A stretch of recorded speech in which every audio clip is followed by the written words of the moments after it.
चलो जी, एनसीईआरटी की पहली एक्सरसाइज देखते हैं। अब कल मैंने आपको बेसिक बता दिया था, उसके आगे हम क्वेश्चन करके देखते हैं किस तरह के क्वेश्चन आते हैं।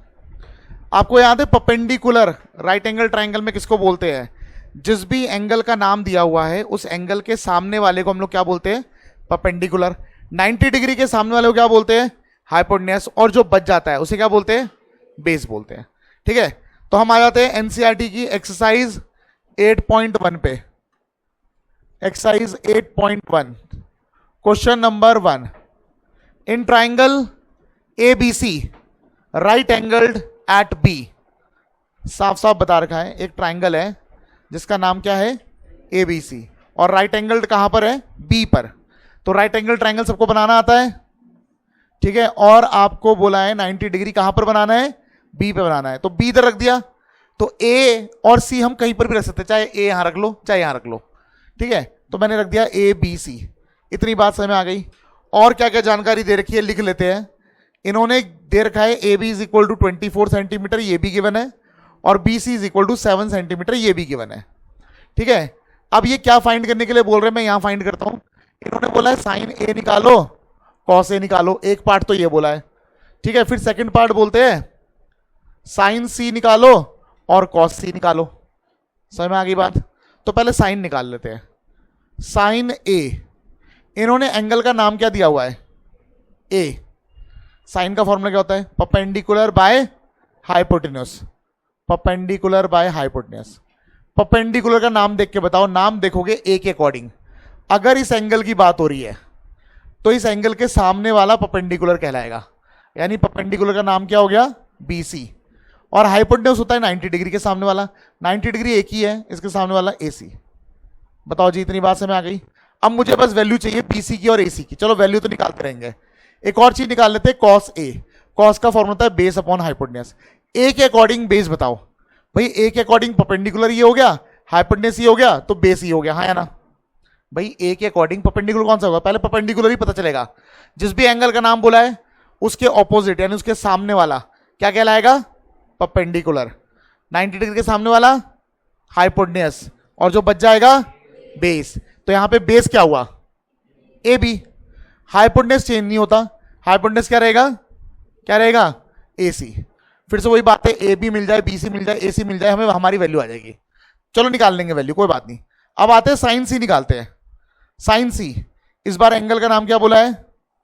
फॉर्मूला तो परपेंडिकुलर बाय हाइपोटेन्यूस होगा। ये ऐसे मार्क नहीं करना है, मैं आपको हाईलाइट करके दिखा रहा हूं ऐसे ही, ठीक है ना। आपको सिंपल साइन C लिखना है। C के अकॉर्डिंग परपेंडिकुलर का नाम बताओ। C के अकॉर्डिंग AB, भाई C के सामने वाला ही तो होगा परपेंडिकुलर, तो एंगल C ये रहा, इसके सामने वाला परपेंडिकुलर हो गया AB। अपॉन हाइपोटेन्यूस बताओ, हाइपोटेन्यूस AC रहेगा, बिल्कुल सही बात है।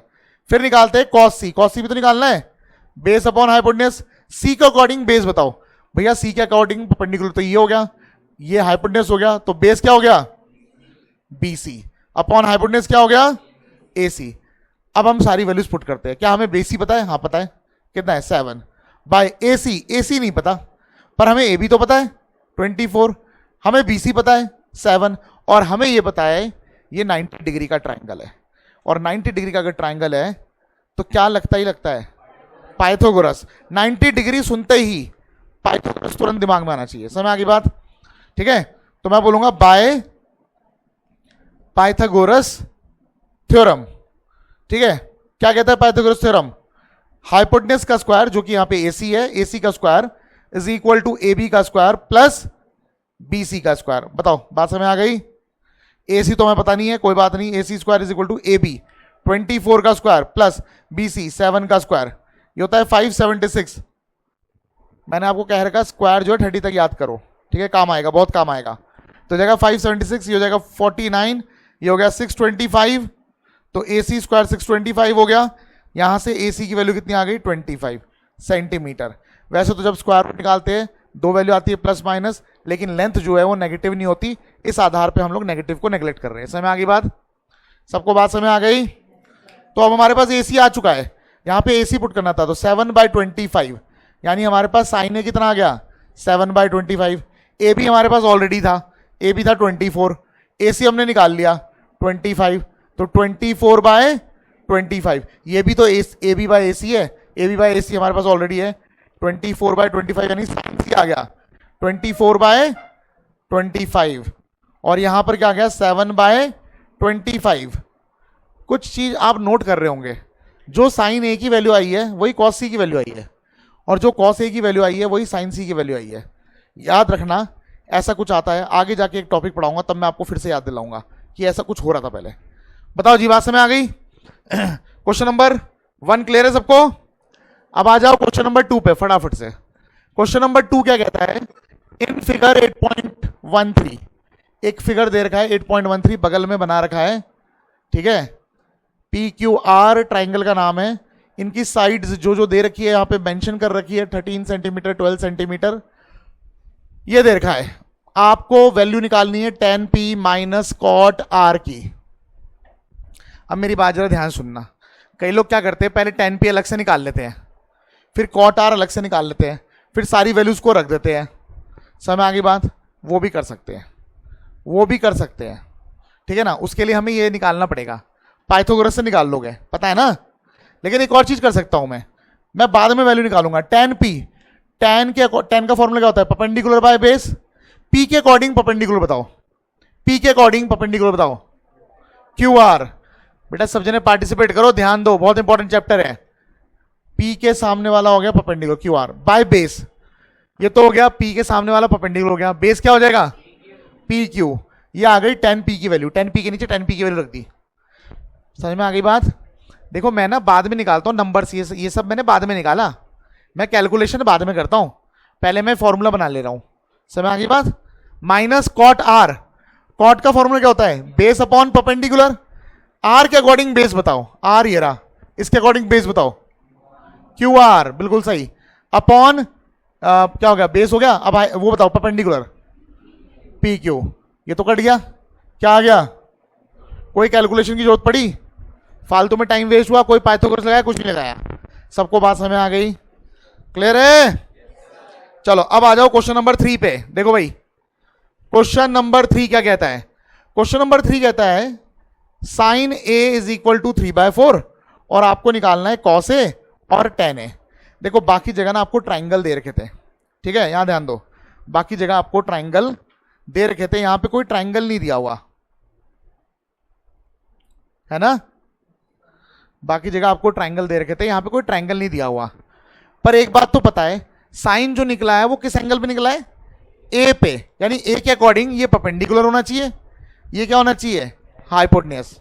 भाई वैल्यू दे रखी है तो ये परपेंडिकुलर हो गया या हाइपोटेन्यूस हो गया? ठीक है, एक चीज और समझ लो, जो ही थोड़ा ना परपेंडिकुलर 3 रहा हो और हाइपोटेन्यूस 4 रहा हो सकता है ये कैंसिल करने के बाद आए हो सकता है ये 9 रहा हो सकता है 12 रहा हो, कट कुटा के आए हो सकता है ये 6 रहा हो, ये 8 रहा हो, कैंसिल करके आया हो। समझ में आ गई बात? तो मैं ये बोल रहा हूं ये जो सामने दिए गए हैं ना, ये तो मुझे पता है ये परपेंडिकुलर बाय हाइपोटेन्यूस आया है, पर मैं ये नहीं कह सकता यही साइड है या फिर ये साइड है, मतलब ये परपेंडिकुलर या हाइपोटेन्यूस एग्जैक्टली मैं ऐसा नहीं कह सकता।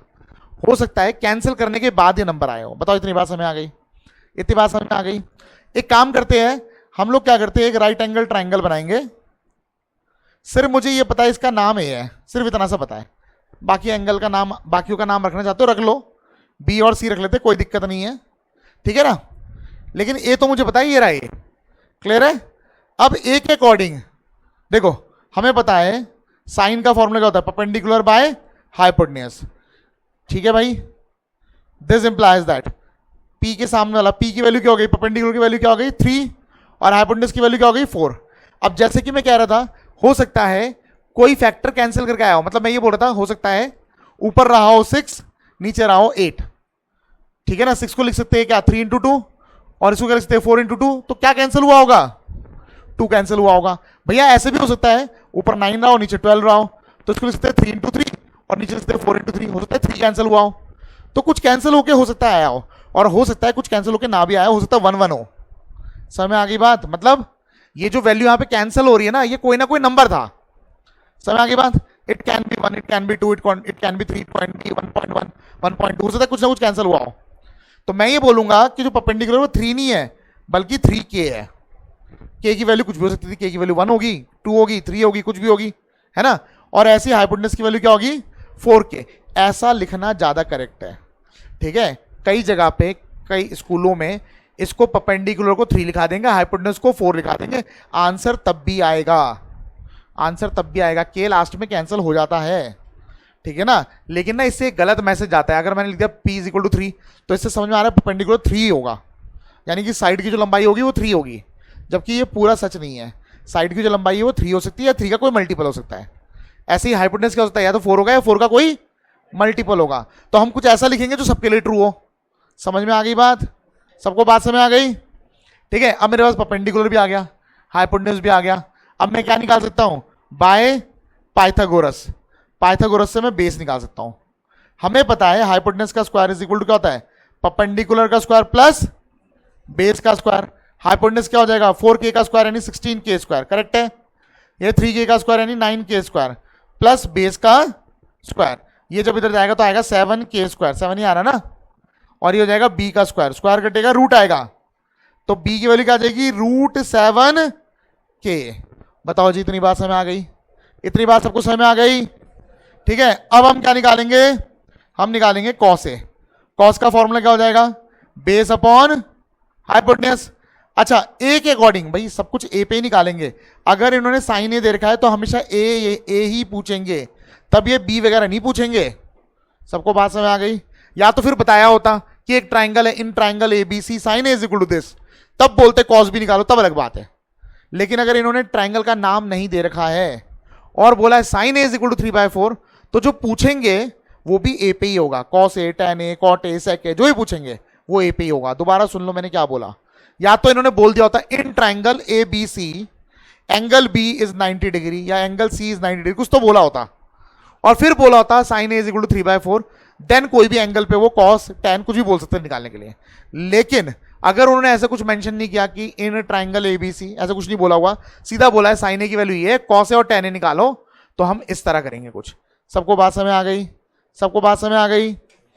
तो कॉस ए का फॉर्मूला बेस अपॉन हाइपोटेन्यूज, ए के अकॉर्डिंग बेस क्या होगा, ये तो परपेंडिकुलर हो गया, यही बेस होगा, हाँ है ना। तो बेस क्या हो गया, ये बेस है, ये परपेंडिकुलर है, ये हाइपोटेन्यूज है। बेस की वैल्यू हम निकाल चुके ऑलरेडी, कितना है बेस, √7k, और हाइपोटेन्यूज ऑलरेडी हमें पता ही था, कितना था 4k, ये इससे कट गया, कॉस ए आ गया। अब निकालना है टेन ए। टेन ए क्या होता है, परपेंडिकुलर बाय बेस, परपेंडिकुलर में पहले से ही पता था 3k, अपॉन बेस हमने निकाल लिया था √7k, ये इससे कैंसिल, 3/√7 छोड़ सकते हो आप, चाहे तो आप इसको रैशनलाइज भी कर सकते हो। मुझे बताओ यहां तक बात समझ आ गई, कोई दिक्कत तो नहीं। अच्छा, अगर इस क्वेश्चन में sine A is equal to 3/4 ना बोल के ऐसा बोला होता 4 sin a is equal to 3, तो आप इसको sine A is equal to 3/4 बना लेते और फिर क्वेश्चन ऐसे ही करते। समझ में आ गई बात क्या बोल रहा हूं मैं, सबको बात समझ आ गई, ठीक है। अब आप लोग करोगे 1 2 3 तो पहले नोट कर लो, क्वेश्चन नंबर 4th करो, 5th करो, 6th अभी रहने देना, मैं करा दूंगा, डिस्कस करूंगा पहले। एक्चुअली क्वेश्चन नंबर 6 ना हमें सिमिलर ट्राइंगल्स एक चैप्टर उसके बाद ही करना पड़ेगा। स्कूल में इसका एक सॉल्यूशन देते हैं लेकिन वो पूरी तरह सही नहीं होता, ठीक है। इसी तरह का एक क्वेश्चन एग्जाम्पल में दे रखा है, और वो क्वेश्चन हम तब करेंगे जब हम सिमिलर ट्राइंगल्स पढ़ लेंगे। सिमिलर ट्राइंगल्स के बाद मैं अपने आप याद दिला दूंगा, या तुम भी याद दिला देना मुझे। तो क्वेश्चन नंबर 6 फिलहाल नहीं करना, क्वेश्चन नंबर 7th करो, मतलब ये करना है 4th 5th 7th 8th 9th, ठीक है। हो सके तो 10th भी ट्राई कर लो, ठीक है। चलो यहां तक करो, फटाफट से करो, फटाफट से करो बिना किसी से बात करे हुए।